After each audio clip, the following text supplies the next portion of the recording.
पंकज डावर जी हैं, कांग्रेस के लीडर हैं। पंकज डावर जी का मैं स्वागत करना चाहूंगी। पंकज डावर जी, आप प्लीज मंच पर आए। जोरदार तालियां पंकज डावर जी के लिए। और साथ ही बीजेपी की तरफ से रमन मलिक जी हमारे साथ जुड़ रहे हैं। रमन मलिक जी को मैं बुलाना चाहूंगी मंच पर। और ये खास सेशन की शुरुआत होगी, मेरी सहयोगी मनु ये सेशन लेंगी। रमन मलिक जी का बहुत बहुत स्वागत है। जोरदार तालियां हमारी ये दो खास मेहमानों के लिए, पंकज डावर जी और Raman Malik ji. Manu, over to you.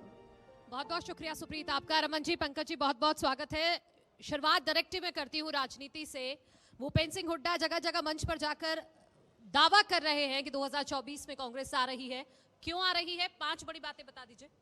देखिए, भूपेंद्र सिंह हुड्डा दावा कर रहे हैं बिल्कुल 100% सरकार हमारी बनने जा रही है।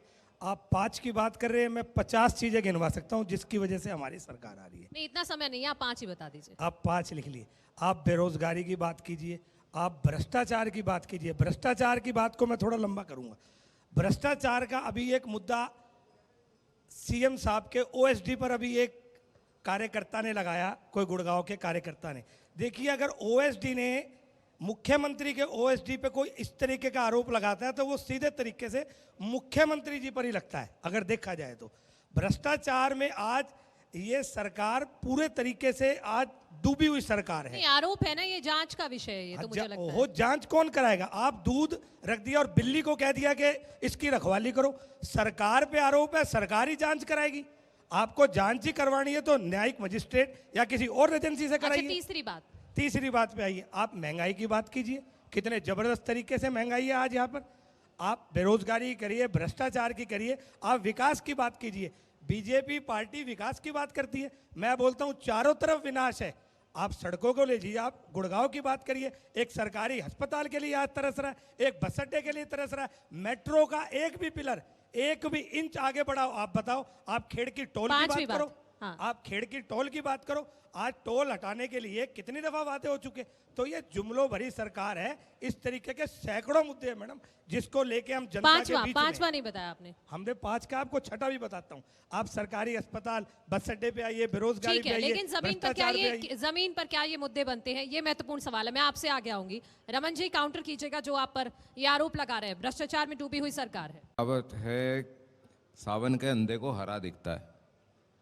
जिसकी सारी की सारी सिस्टम, जिसकी नींव 1948 में जीप स्कैम से रखी हो, वो आज कोई नया पौधा नहीं बन जाएगा, वो वही रहेगा। जिसने, जब आपने बबूल का पेड़ बोया है तो उससे आम नहीं आएंगे। तो जब जीप स्कैम से बीज उपजा तो वो एंड तक अगस्ता बस स्टैंड भी करेगा, दूसरा भी करेगा। तो नंबर 1।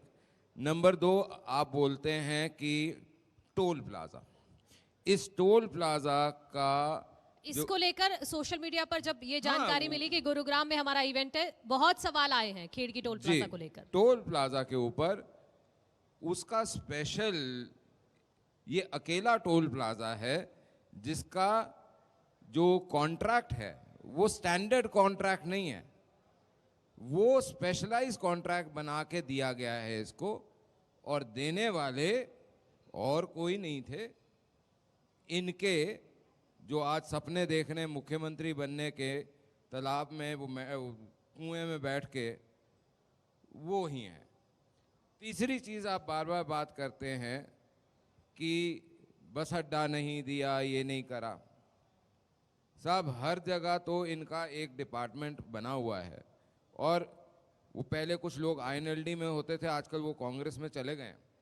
उनका एक ही काम होता है, और ये इनके जो मुख्यमंत्री बनने की कोशिश में लगे हुए हैं, ये उनका खास एक तरीका है। उनके फ्लैट के ऊपर 5 वकील बैठते हैं और उनमें से कुछ टीवी पे भी आते हैं। तो उनका काम यही है कि हर चीज़ के बीच में एक पिटीशन लगाओ और रुकाओ। उनका और कोई काम नहीं है।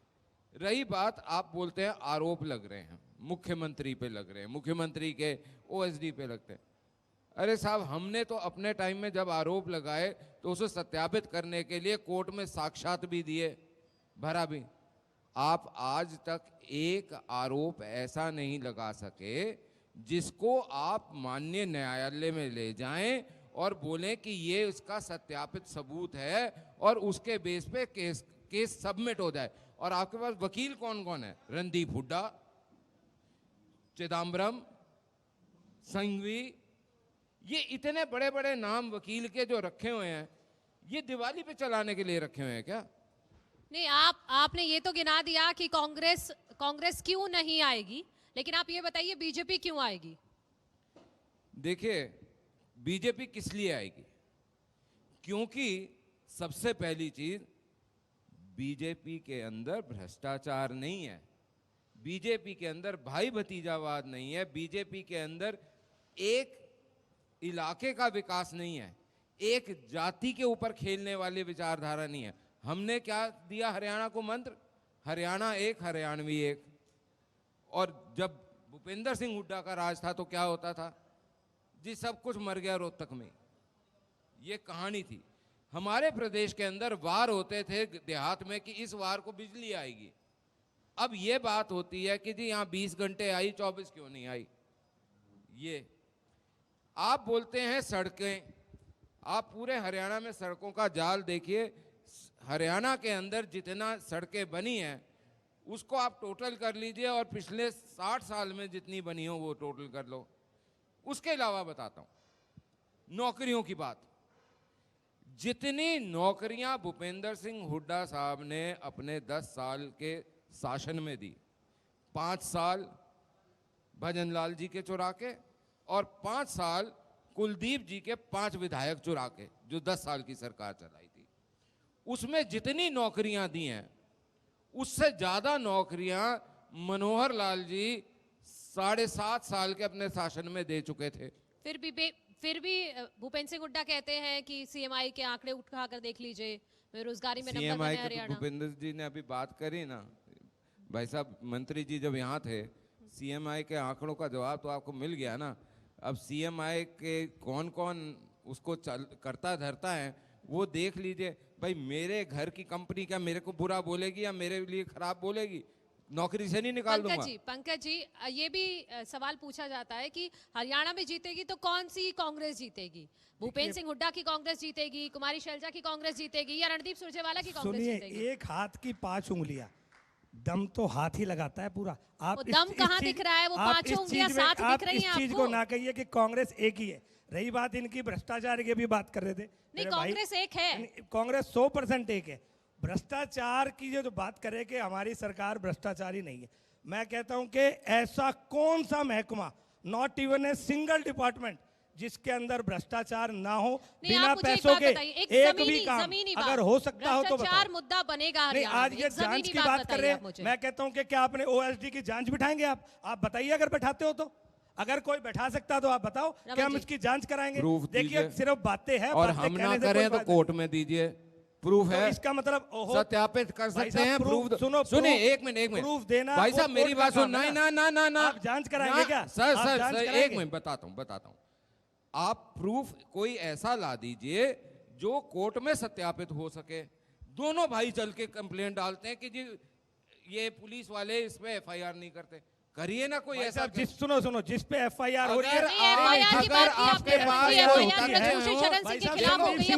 एफआईआर हो गई, अरेस्ट करा गया, आज पहलवानों का क्या हाल है? इसमें कुछ कार्रवाई करेगा सरकार ने? भाई पहलवानों वाला विषय भी आते हैं। के साथ आप दोनों को रोक रही हूँ, इसी बीच हमारे साथ हरियाणा की बीजेपी के अध्यक्ष ओम प्रकाश धनखड़ जी हमारे साथ छोटी सी बात इस वक्त आ गए हैं। प्लीज आप रुक जाइए, प्लीज।